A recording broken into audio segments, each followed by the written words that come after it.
All right, so I'm just going to do a quick screencast demonstrating the tools that I went over in class today.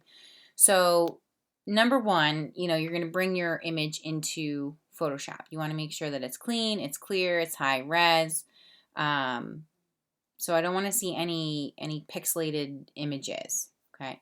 But whatever size it's at, it's at. I'm not going to go over specific specs on size requirements as far as like um, 8 by 10 or 9 by 12 or anything like that.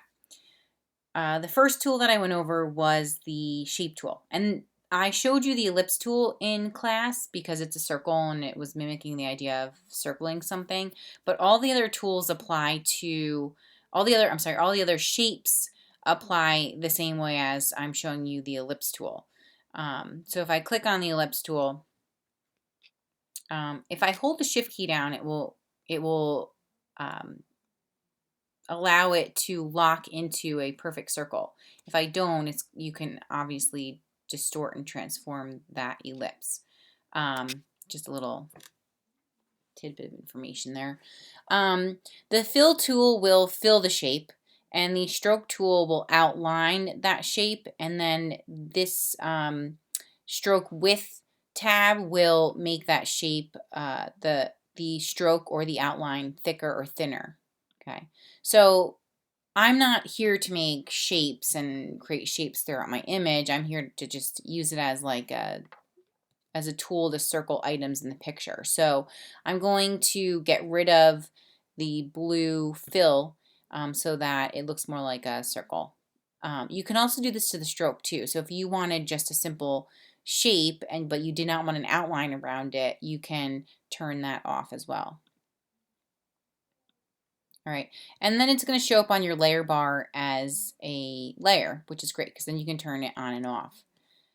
So I'm going to just go ahead and circle 3 more items. Okay, and then maybe I'll just circle this one. All right, so that's how to use the shape tool. And again, that applies to all of the shapes that are located here. And just we're going to learn this eventually, but the custom shape tool is pretty cool. So if you go onto the custom shape and you come up to the top, you have this little tab here where it says shape. If you click on it, you have all these different shapes that you can choose from, and it will actually create those shapes.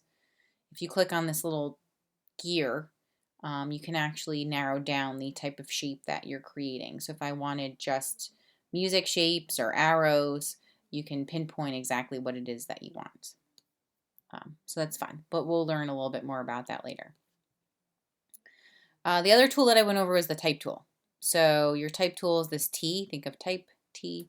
If you click on it, a little cursor or square will pop up, and all you have to do is just click down onto the file, and then you'll see like a little cursor pop up and blink, and that's where your type starts. So then you can start typing. So I had written that I wanted to make this ear bigger, right? So if I wanted to change the font style, I can go up to my tab here and pick a different font style if I wanted to. I'm just going to keep it on this. I can also change the point size. I can make it, I can align it to the left, center, to the right. I can also change the color of it if I wanted to, but I'm just going to keep it white. And then you can also see that it pops up as a layer bar. And it actually has written down what it is. So it says ear bigger, right? I can move it around as I can any other layer that I have here. And that's how the type tool works. This simplest type tool, and it's very similar to, it's self-explanatory. It's very similar to, maybe I'll rotate this, to any type tool in any other program that you would use, right? And then notice that as I do the type tool, I'm going to say stamp out. So the stamp tool can get rid of things. That's why I'm writing stamp out, the button. As I write, it creates different layers for each of my items. And then it will do the same, although it did not here, it consolidated all of them. So I'm not sure what I did, but you know, I held the shift key down, and when I held the shift key down, it kind of consolidated all of those ellipses together. But if I didn't do that, it should come up as a separate layer, as you can see. So anyway, I hope that this video is helpful, and if you have any other questions, let me know.